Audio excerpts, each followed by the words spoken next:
पर 500 रुपए वसूली का इंकशाफ हुआ है। कोरोना टेस्ट ना देने वाले ट्रक ड्राइवर्स को जाने की इजाजत नहीं दी गई। मुकमकाओ की सूरत हाल में 200 रुपए से भी काम चलाया जा सकता है।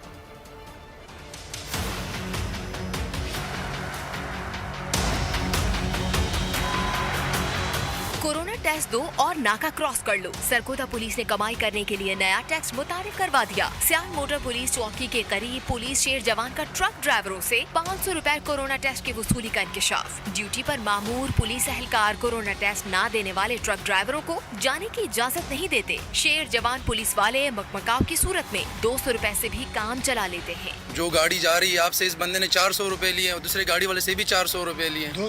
दोनों गाड़ी वाले से 400 रुपए लिए। 200 रुपए लिए। 500 मांग रहा था। अच्छा, तो 200 रुपये। बोल न्यूज ने रिश्वत लेने वाले एहलकारों से बासपुर की पुलिस चौकी के 3 एहलकार रियासत अली, सैफ और मसन सियाल सरेआम रिश्वत वसूल करने में मसरूफ थे, जिसके 22 ट्रक ड्राइवर शदीद अजियत और परेशानी से दो चार हैं। डीपीओ सरगोदा फैसल गुलजार ने रिश्वत लेने की खबर पर फौरी एक्शन लेते हुए तीनों एहलकारों के खिलाफ मुकदमा दर्ज करके तीनों को हवालात मुंतकिल कर दिया।